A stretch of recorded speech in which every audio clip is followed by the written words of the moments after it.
Alright, it's J101.9 here in the city of Jos, Nigeria. At sunset, my name is Ponsan Panab.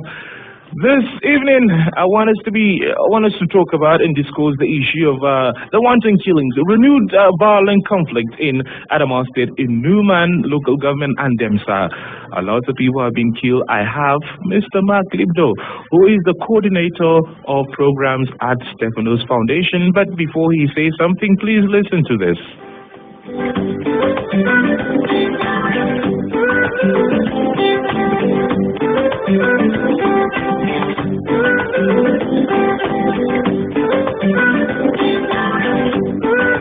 AM to 1 p.m.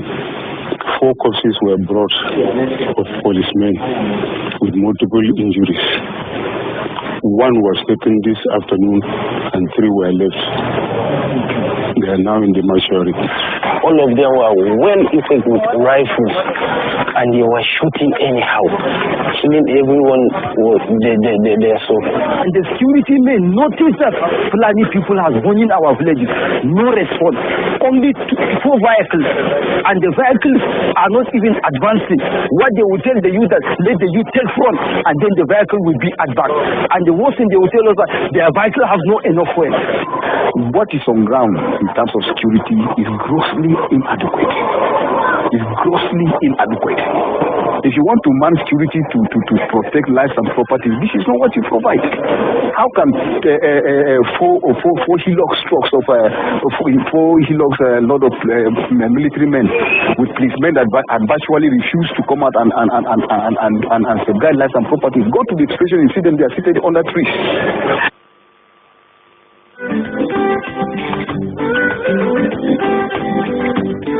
All right, there also some sound bites from people, eyewitness account in Numan. I'm going to play you a sound bite from the public relations officer of the Nigerian police, Mr. Jimo Monshut.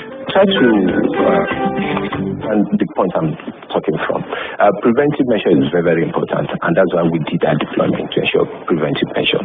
But you never know where attack will equally take place, the next attack. And this attack were not, the first attack were not in Noma, and not in the same villages that it occurred. And that is why this terrain we have spread in the movement of personnel to ensure that all those villages are protected. Was when we came under ambush and several of our personnel died. But we didn't allow that to deter us. More personnel have been sent to Numa and to other local governments, including Lamode, because Lamode, the police personnel on the ground, prevented the attacker from invading the village and attack innocent people. So as we speak, numbers have been restored, and it's important people in Adamawa will probably attest to it. Though there's palpable fear of probably maybe there's going to be any other attack, but we want to assure them that enough is being done by the Nigerian police force and other security agencies on the ground to ensure lasting peace in the area. But it is important to impress it on the people on the need to live together in peace, because these are brothers that live together for a very long period of time. No matter what is the dispute, it's not only firearms that prevent crime or prevent attack. It is important for us to use dialogues to come together on the right table, and that is why the Inspector General of Police and Director Commissioner of Police to hold a stakeholder forum in all the affected local government and in all the affected states. Thank you so much. Police officers are equipped to carry out their duty and responsibility as expected of them. You know, when it comes to the issue of insurgency, we deployed and equipped them based on the situation of things and based on the threats they have to address, and probably those risk areas that they have to prevent crime and prevent further attack on villagers. They are well equipped in that regard, but you can never tell what the attacker will come in with as weapon, and that is why we are deploying adequate intelligence to be able to get information on time and prepare ourselves ahead of any further attack in the area.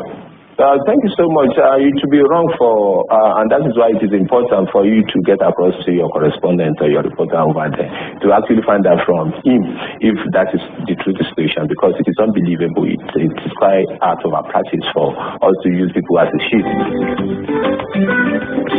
All right, there you have it.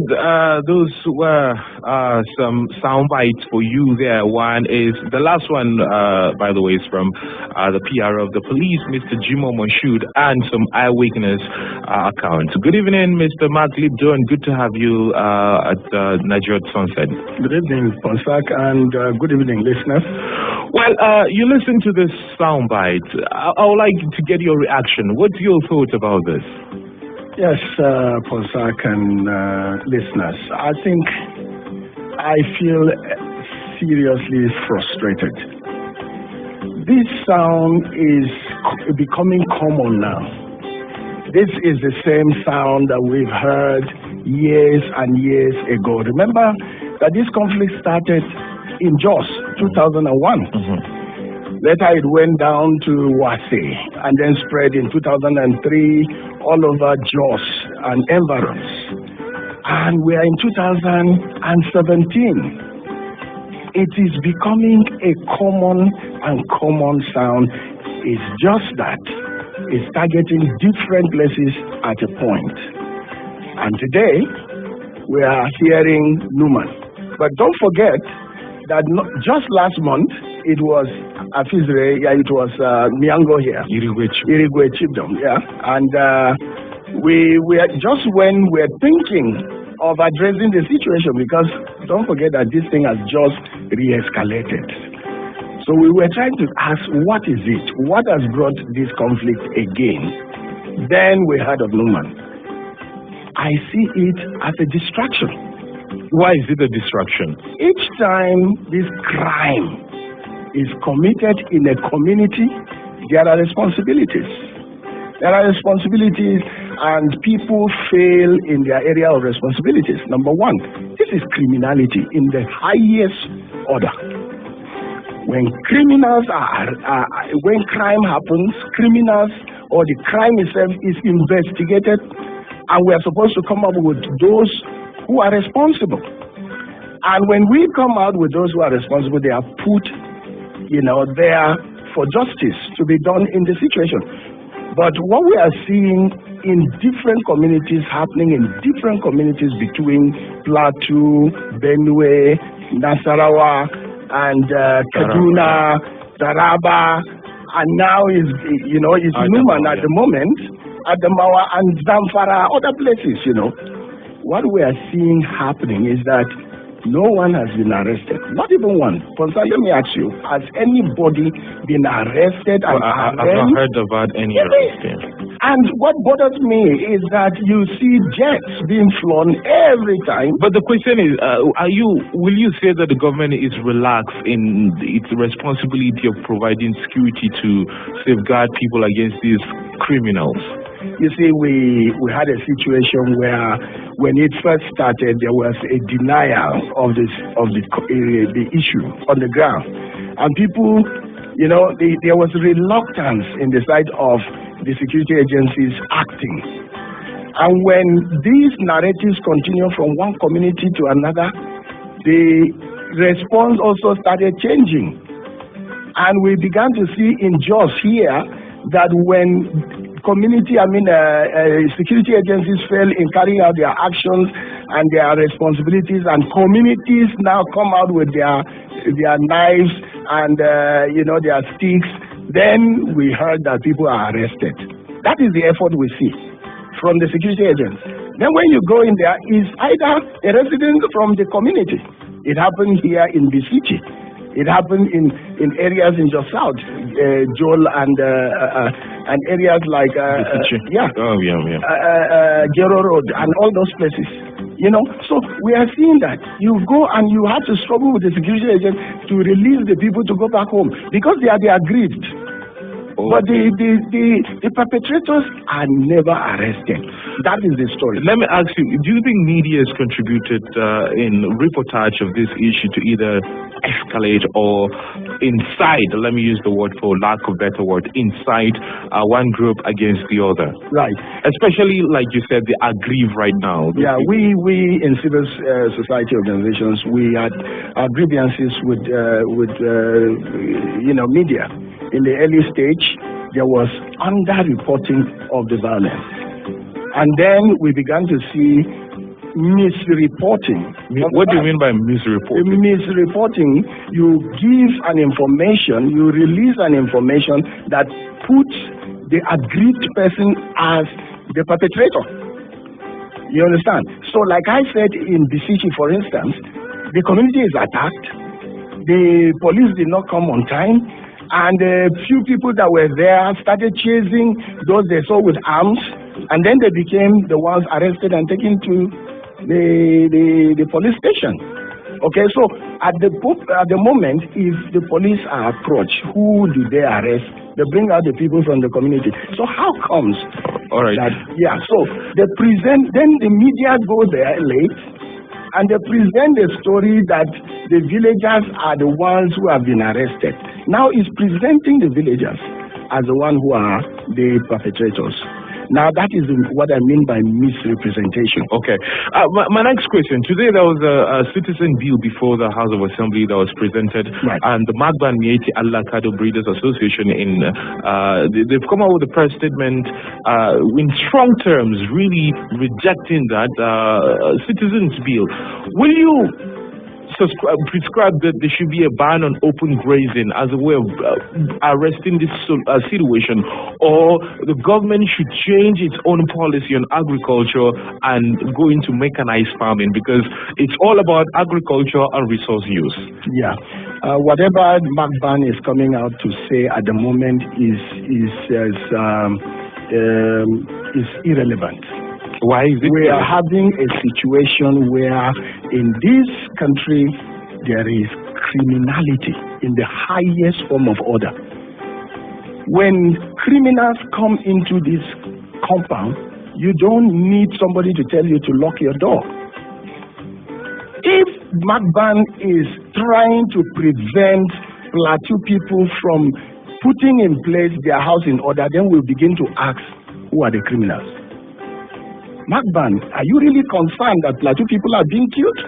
That is what I will ask. If you're concerned, what have you done to stop that? Or are you the one who is responsible? More so that you have been suspected in many of these criminality actions. So we hear that in Jol, we hear that in Agatu, we hear that everywhere. That Fulani are being accused. And in many cases, the response we receive from Magban begin to make you suspect how involved are they as a group. All right. Join the conversation. You can call 09055666699, or you can call 09098848848.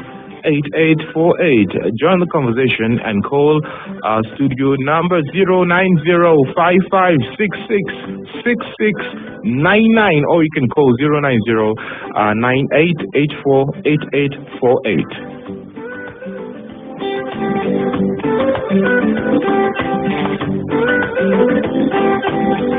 11-month salary, he was owed only 9 months salary. In the interest of this, I will appoint a House of planning man. I appointed him and there was We don't have the power to be racist. What is a story to you? Is it fiction or non-fiction? How many sides does a story have?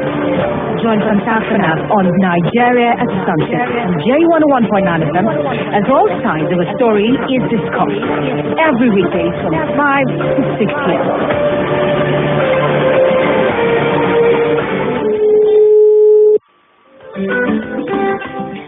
All right, join the conversation. Is Nigeria at Sunset on J101.9 here in the city of Jos. My name is Sponsor Akmanab. You can call 09055666699. I call it very slow, 09055666699. Hello and good evening. Good evening. Good evening. You're welcome to the conversation. Tell us your name and where you are calling from, please, sir. My name is Chris. I'm calling from Jos. Chris, make your comment. What do you think about this issue? The issue with this Fulani herdsmen is that government does not really want to take it serious. Because when the ISOP people came, government took them serious and proscribed them. And even said they were termed them a terrorist group. But since we know this administration, they have never for once made comments about Fulani herdsmen. Today is Adamawa in Numan. I've seen what they've been showing on the media. We don't know where it's going to be tomorrow. Sometimes that happened in Jos, and everybody talked as if the thing was going to end. It seems as if our government does not want to pay attention to them. Or it seems as if there's something behind them. You think so? You think so, Chris? Yes. I had the comment the Sultan made. The Sultan said he gave a warning. Instead of him being a father to all, he gave a warning instead. We've been saying this in Nigeria. It seems Nigeria belongs to different people. It belongs to all of us. We are all Nigerians. No, it belongs to all of us. Nigeria is not about the people, it's about the space and the people that occupy the space. Absolutely. Yeah, yes, definitely. But that's what we are meant to believe on paper. All right. What's on paper is not what we are seeing. All right, Chris. We should, everybody, the government should bring everybody together. All right, Chris. If there's anything happening in one place, they should let people know that, we are up to the task. All right, thank you. Yeah. All right, thank you very much. You want to talk to that? Because for me, perception really, really matters in all of this violent conflict situation. Yes, I agree with Chris that there is reluctance in the side of government taking action. You would expect that criminality in this order, should have been taken very seriously, investigation be done, and the criminals arrested. We are concerned that even when the governor of Kaduna State mentioned that he knows some of these people, I wonder how much the government have done. What have they done to be able to call to order these people that are known already, that are killing our people at will? And then I'm also concerned, like Chris mentioned, that when you begin to hear leaders speak, I heard also, I don't know whether you watched the video that is in circulation about Sanusi's comment about the killings in Numan. It bothers me that something is happening in Numan, and then you hear a leader in Kano or in Sokoto mentioning, and yet something is happening in Plateau. You don't hear the same people mention about it. So, are we segregated as Nigerians? And then does any life, matter as much as those that they comment about? So that's where the problem. All right, we have someone. Let's see. Hello. Okay, we lost that one. Call 09055666699. Or you can call 09098848848. 09098848848 is the number to call. In all of these things, how has stereotype aggravated the situation? Because right now, if you just mention people, herdsmen, someone would say, no, don't say herdsmen, say, tag Fulani. And for me, I hate that because it's stereotyping and escalating the conflict. But let's take this call to see. Yeah. Hello. Hello. Hello, good evening. Good evening. You're welcome to Nigeria at Sunset. I'm Dachpi from Kuru. Okay, Dachpi, how are you, my friend? I'm good. And you? I'm fine. Make your comment, please. This Fulani issue, we don't really know what to do, but we believe that our traditional rulers are deeply enslaved. Are you getting me? Yes, Dachpi. Our traditional rulers are deeply enslaved, especially the Gongomjos. Is deeply into what? I think even the Gongomjos, they're not feeling his impact as a leader of the traditional rulers in Plateau State. Are you sure? If Sanusi can be taking this kind of comment, and Sultan is taking his own comment, and it is the same people that are killing our people all over the country, and the people that have been affected directly are keeping silent. Where are we going? All right. You see the issue of perception, how it changes perception. Right. Yeah, people are struggling to understand. Yeah, thank you, Dachpi. Okay. Sorry, Dashpi. Sorry about that. Go ahead, sir. Yeah. So you were talking about profiling. Yeah, profiling. Yeah. Actually, people are struggling to understand what is happening. In the past, it has been the responsibility of the government to define, and then they let the people understand what is on the ground. But the kind of government we have in place is not accountable to the people. So everybody is struggling with the understanding. And mark you, even if the government is accountable, people are entitled to their opinions. So it is a duty of every government to bring it clear and be very, very transparent, especially in the time of democracy. So people are allowed to think what they can. What we are seeing happening is that people are struggling to nail the perpetrators. It is a role of the government to arrest them and expose them to the people and bring them to book. Will you say that the lacuna that the government has created by their inactions is causing escalating this issue? It's escalating people's understanding and narratives in this situation. What we expect is that there should be an arrest. Like it happened in Ondo, few Fulani people led their herds into the farm and they grazed over somebody's farm. And as the person reported, they quickly came in with their arms and started shooting. And they exchanged fire with police. But those people were arrested. Now we want to see what is being done on those people's case. And if it is exposed to Nigerians that these people are found with firearms and they are prosecuted and treated as such, I'm sure it will tell other people that this country is serious. All right. Yeah. All right. Okay. Sorry. Let's take. We have call. Hello. Good evening. Good evening, my friend. What's your name and where are you calling from, sir? I am Mr. Santi Fringe. Okay. From where? I'm calling from the local government. Okay. Make your comment, please. I had one of my brothers say the government they are reluctant. Because reluctant, please. They did all these things intentionally. They know what they are doing. Because all this thing that is happening is not touching their blood. If it is touching their blood, they would have made an arrest.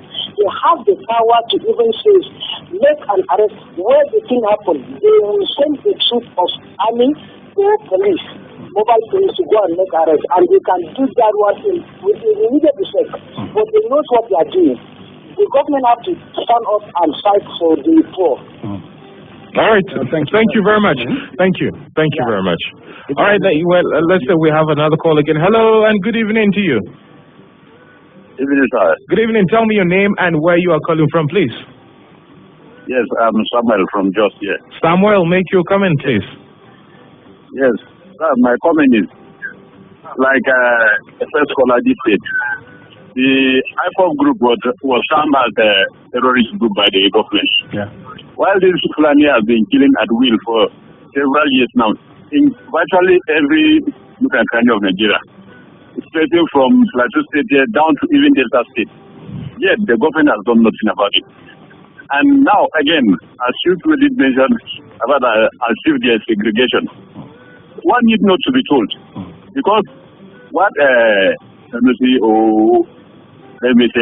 Sultan will comment about the Numan issue is because they say that maybe the communities are having upper hand on the Fulani. That's why they are commenting. All right. But had it been the Fulani are having upper hand on the community, they wouldn't have said anything. And so the government knows all what is happening. If not, these Fulani people, they have been termed as a terrorist group since ever before now. Because you can even see them grazing with the AK-47 in their possession. All right, thank you very much. Legalized to be moving about with them. Thank you very much. Thank you, sir. Yeah, this is actually what I'm concerned about. Like Samuel said, when people are moving freely, with arms and nobody arrests them or anybody does anything about it, it questions the survivor. People have said that Fulani are moving into bushes and so they are also at risk, of being of facing criminality. But we are saying, who are the criminals?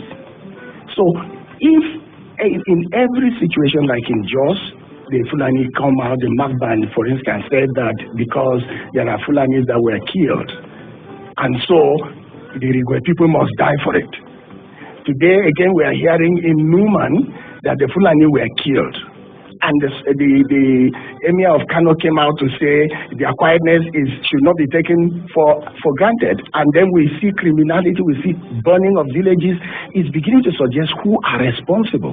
Will you advise the government, suggest that these criminals should be prescribed a terrorist organization like they did the IPOP? You see, we can't deny the fact that arrests have not been done. Okay, if arrests have been done, we will know who is at the back of this criminality. It is possible that the Fulani also are having their casualty based on the criminals who are within the area and the locality. But you cannot accuse the Irigwe people for killing Fulanis. And then the same thing, you cannot accuse, you begin to accuse the Numan people for killing Fulani, and yet you cannot say it's Fulani that is killing people in Numan. Right? It doesn't balance up. There is criminality in the land. Those who are law-abiding should go to the law, the security people, and report, and let the law take its action. Will you say that it's an honorable thing for a criminal to be tagged with a tribe? For example, I'm Tarok, and if I steal, they'll say he's a Tarok thief. No, I mean, it's not right. You know, you're a Nigerian, and your dignity should be protected in the first place. But if you are a Tarok and you steal, we will say Ponsak stole. We can't tag a tribe or a people with that criminality. Yeah, wouldn't you say that is what is happening to the Fulani? Exactly. Because for me, anytime, I'm in a conversation with, in a peace meeting, and I listen to the side of I just feel for them. I just feel for the peace-loving and good Fulani people that abound. Likewise, Ponsak, I feel for the Irigwe. Irigwe is a minority tribe. Plateau, for instance, we see the Fulani as majority tribe all over in Nigeria. So if you say that they have offended the Irigwe and they muzzle all their powers all over Nigeria, they will stamp out the minority tribe, the Irigwe people. So, I mean, you don't tag the people. Why we say there is reluctance in the side of the government is that arrest somebody, like it happened in Ondona. Yes, 5 Fulani men, and they were headsmen, and this is what we are handling regarding that situation. All right, is what we are doing. But there is no accountability to the people. All right, let's take some call. Hello. Hello. Hello, good evening. Good evening, sir. Please, what's your name and where are you calling from? Yeah, my name is Samuel Jibrin. I'm calling from Bauchi Road. Okay, Salis Jibrin, how is Bauchi Road this evening, sir? Bauchi Road is cool. All right, make your comment. What's your thought? Yeah, I want to talk about what your guest is saying about Magbank. Yeah. Honestly, if you want to tackle this thing once and for all, we have to be just and fair in all our dealings. And he said that whatever Magban is saying now is irrelevant. No, you need to understand him in context. Perhaps you explain. Yeah, hold on. Let me explain it. Yeah, just hold on. What's his name? You say Salis. Salis, you need to understand. He asked me what I feel about Magban's comment against the anti-open grazing bill. Yeah. You know, Plateau is resolving that we need to stop grazing so that we trace criminality in our land. Magban is saying no. So where does that leave us, Salis? Yeah, to me, I was thinking as a professional from the civil society. Right. You can prefer a solution that will favor both sides. Right. What I mean here is that when Magban is saying or is against anti-open grazing law, then let the government create a platform where to dialogue and prefer solutions to hear both sides. Okay. But Salis, how is it going to be? Because when you say you want to stop grazing, Salis, what we're saying is that killings have gone on since 2002 in Plateau State. We're in 15 years of killing now. And the government is trying to look to the people. How do we address it? And the people who own the territory are saying we should stop grazing and check our environment. That is what we're saying. We love Magban. They come here, they graze, At the time when we have done our harvest, the droppings of the animals provide fertilizer for the land.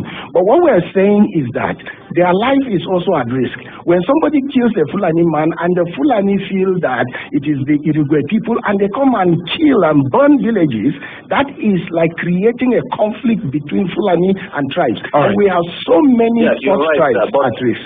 My point here is that now, for example, when you say, okay, now you want to kind of barricade the Fulanis to stop grazing openly.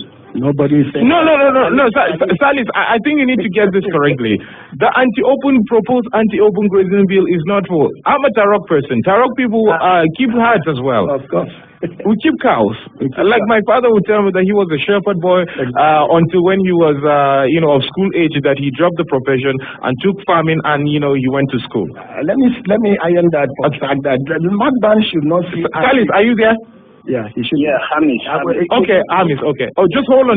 Yeah, go ahead, sir. Let the Magban or the Fulani not see anti-grazing reserve as anti-Magban. No. We have animals. I have goats and sheep in my house. I've had to put them in the house, at the moment because they are at risk. If I lose them, they are all gone. There is criminality, cattle rustling and other things. Mm-hmm. If you actually have invested in this thing, you should protect it. So we're saying that take your animals somewhere and let's check our environment. All right, make your final thoughts. Say your final comments, my friend. All right, I think the government needs to kind of bring mechanism how to invest in the ranching or. That is a good idea, my friend. Good idea. Yeah, so that both sides, when you dialogue and they make you understand, okay, maybe I think that should be a kind of source of generating revenue to the state government. Very good. I like that. This is why we are on air. I like that. This is why we're on air. Thank you. Enjoy your evening, my friend. All right, thank you very much. Yeah. Oh, well, in all honesty, do you think that the cows we have in Nigeria can be put in one place and, ranched, for milk and things? Because we have plenty cows, but we don't consume milk in Nigeria. We only eat meat. That is one of the things we're trying to address as well. We are losing a lot. You see, the Fulani cows are bringing a lot of resources to this country. Yeah. It shocked me when I heard that in Lagos State, every week, I think they killed over 18,000 cows. Wow. Lagos alone. So you can multiply that all over the state. It's a good source of revenue. But the way we are doing it now, as I was talking to one of the businessmen, he was saying that we are losing quite a lot. The species of the animals we are keeping are well overspent. So you need to improve the species. But you have to put it in one place, improve the species, and then we are just consuming it within Nigeria alone. By the time you improve it, you can export this thing. Yeah. It's not just a Fulani business. I look forward to investing into that. But I need the opportunity to upgrade my opportunity. Yeah. All right, let's take this call. Hello, and good evening. Okay, we lost that one. You can call 09055666699. Hello. Yeah, hello. Good evening. What's your name and where are you calling from, my friend? This is Mohammed calling you from Mango. Mohammed, how is Mango this evening, my friend? Mango is fine and cool. All right, go ahead and make your comment, please. Yes, Mr. Ponsa. This issue is an important issue that we have to look at it in such a way that we will favor the two sides that are involved. What I mean here is this. You see, this issue of ranching is a complex issue. You cannot ranch animals without a reserve. Are you getting me? Mm-hmm. Because we are talking about ranching a large number of animals. Mm-hmm. Because Fulanis have a quite large number of animals. Mm-hmm. If we are saying that they should ranch all the animals, then we are talking about a large number of land where they will go and ranch these animals. So in this case, there is a need to provide a reserve. Grazing reserve. To be done. Secondly, you see, we are talking about state and federal government. Here, there are cattle groups. Most of these cattle groups, we have national, we have international, and then you have cattle route. So there is conflict of law.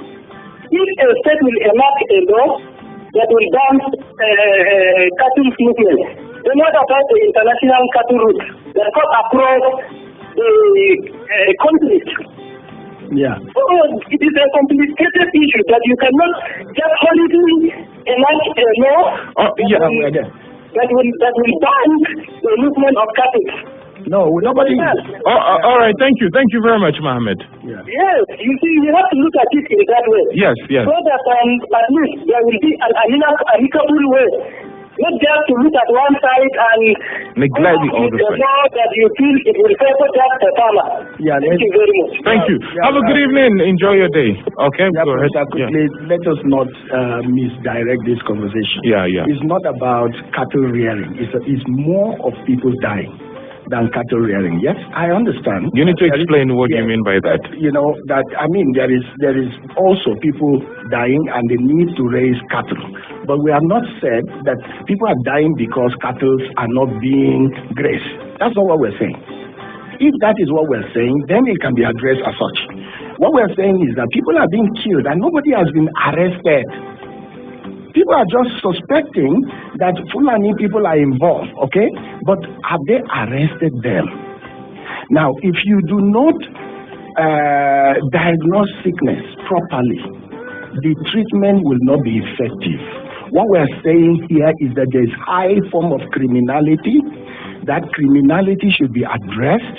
Any criminal should be arrested and let him say why he committed the crime. And we will address it from that angle. Right. If you are now convinced that this man carried out this action because he didn't have a grazing reserve, then we will take a form of addressing it. And policy. That's right. All right. Hello and good evening to you. Hello. Hello, good evening. Hello, good evening, sir. Good evening. Please tell me your name and where you are calling from, please. This is Uji from Mechibi Street. Okay. Please go ahead and make your comment. Right. Nigeria will grow and to be wise and to be delete of killings in Nigeria. Nigeria has to be stopping playing politics with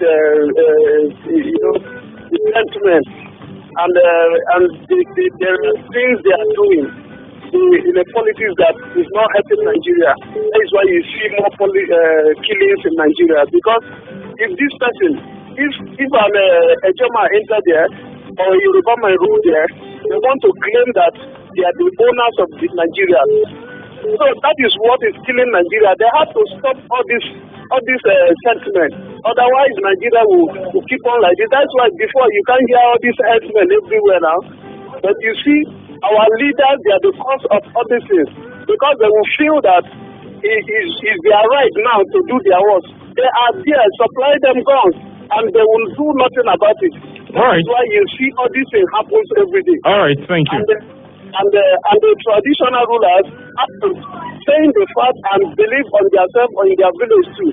They should not collect any money from any stranger, from anybody to give them land. Find out vividly, you will know that these people are collecting money to give people's land. That is why this thing is happening. All right, thank you. Thank you very much. Thank you. Well, let's take this call. We have another call again. Hello. Yeah, good evening, Pastor. Good evening. Make your comment, my friend. But it's just unfortunate, people are beginning to take security issues. About say, why are we playing politics in this country with security issues? This is a very sensitive matter. If an Igbo man in any part of this country will go in the middle of the night to slaughter people, let the government fish that person out. Of course. Yeah. If a Yoruba man will go anywhere in this part of this country to kill people, let that person be fished out. You need to see these people come out and talk. In Sultan and the rest, they need to come out and talk. The killings that happen here, how many of them are going to come out to condemn this thing? Playing politics is trying to provide a solution, and that is why some of these state governors are now taking this battle on their own hands, because the center, the federal government has been docile.